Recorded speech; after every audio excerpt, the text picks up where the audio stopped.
ಯೇಸು ಕ್ರಿಸ್ತನ ಮಹಾಪರಿಶುದ್ಧ ನಾಮದಲ್ಲಿ ನಿಮ್ಮೆಲ್ಲರನ್ನು ವಂದಿಸುವಂತವನಾಗುತ್ತೇನೆ. Praise the Lord. ಶಾಲೋಮ್. ಈ ಬೆಳಗಿನ ಜಾವದಲ್ಲಿ ವಾಕ್ಯ ಓದಿಕೊಳ್ಳೋಣ. ಪೌಲನು ರೋಮಾಪುರದವರಿಗೆ ಬರೆದ ಪತ್ರಿಕೆ 12ನೇ ಅಧ್ಯಾಯ 9ನೇ ವಚನ ಓದಿಕೊಂಡು ಸ್ವಲ್ಪತ್ತು ಧ್ಯಾನ ಮಾಡಿಕೊಳ್ಳೋಣ.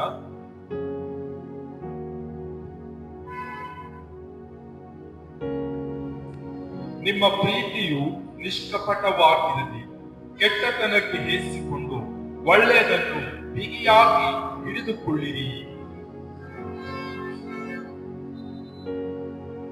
ಸಂದೇಶದ ಶಿರೋನಾಮೆ ಪ್ರೀತಿ ನಿಷ್ಕಪಟವಾಗಿ ಇರಲಿ ಎಂಬುದಾಗಿ.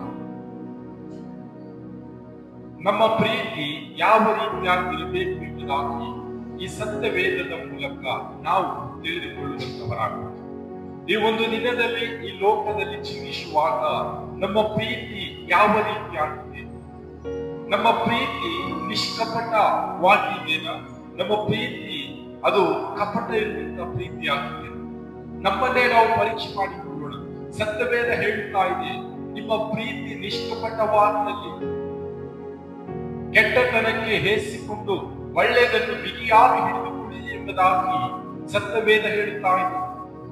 ನಾವು ಈ ಒಂದು ದಿನದಲ್ಲಿ ಲೋಕದಲ್ಲಿ ಜೀವಿಸುವಾಗ ನಮ್ಮ ಮುಂದೆ ಜನರು ಇರುವಾಗ ಅವರಿಗೆ ಪ್ರೀತಿಯಿಂದ ಮಾತನಾಡುವುದು, ಅವರು ಹೋದಾಗ ಅವರ ಬಗ್ಗೆ ಕೆಟ್ಟ ಮಾತನಾಡುವುದು, ಅವರ ಮುಂದೆ ನಗುನಗುತ್ತ ಮಾತನಾಡುವುದು, ಅವರು ಹೋದಾಗ ನಾವು ಕೋಪಗೊಳ್ಳುವುದು, ಈ ರೀತಿಯಾದಂತಹ ಪ್ರೀತಿ ನಮ್ಮ ಜೀವಿತದಲ್ಲಿರುವುದಾದರೆ ಆ ಪ್ರೀತಿಯನ್ನು ಬಿಟ್ಟು ನಮ್ಮ ಜೀವಿತದಲ್ಲಿ ಈ ಸತ್ಯವೇದದ ಪ್ರಕಾರ ನಮ್ಮ ಪ್ರೀತಿ ಎಂತದಾಗಿರಬೇಕೆಂಬುದಾಗಿ ನಾವು ನೋಡುವಾಗ ಶುದ್ಧ ಹೃದಯವುಳ್ಳವರಾಗಿ, ಶುದ್ಧ ಮನಸ್ಸುಳ್ಳವರಾಗಿ, ಜ್ಞಾನವುಳ್ಳವರಾಗಿ, ದೀರ್ಘ ಶಾಂತಿ ಉಳ್ಳವರಾಗಿ, ಪವಿತ್ರ ಆತ್ಮವನ್ನು ಹೊಂದಿಕೊಂಡವರಾಗಿ, ದೇವರ ಪ್ರೀತಿಯನ್ನು ಹೊಂದಿಕೊಂಡು ನಾವು ಈ ಲೋಕದಲ್ಲಿ ಜೀವಿಸುವಂತವರಾಗಬೇಕು.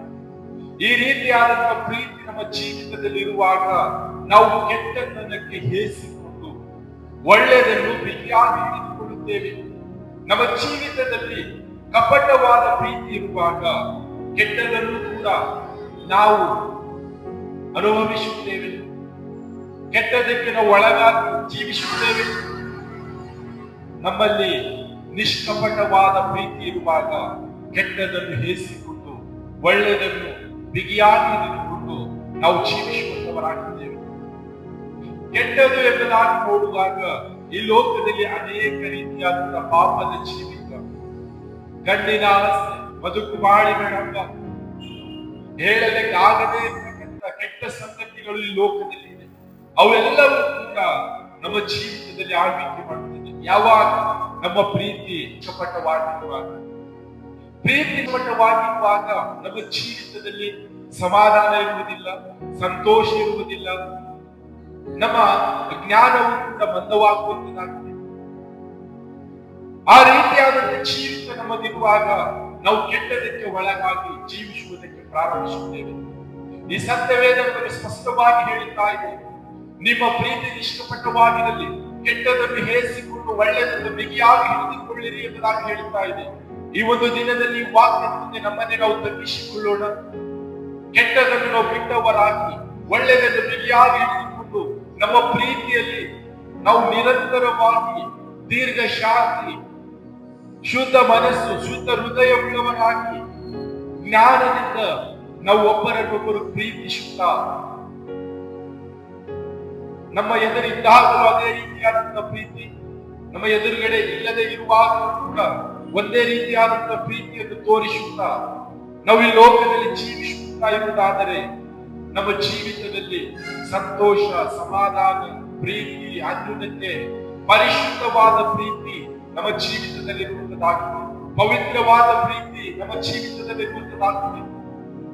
ತಂದೆಯಾದ ದೇವರು, ಭೂಮಿ ಆಕಾಶಗಳ ಸೃಷ್ಟಿಕರ್ತನು, ಸರ್ವಲೋಕದ ಒಡೆಯನು, ಈ ಲೋಕವನ್ನು ಪ್ರೀತಿಸಿ ತನ್ನ ಪ್ರಿಯ ಕುಮಾರನಾದ ಯೇಸು ಕ್ರಿಸ್ತನನ್ನು ಕೊಟ್ಟನು. ಯಾವುದರಿಂದ?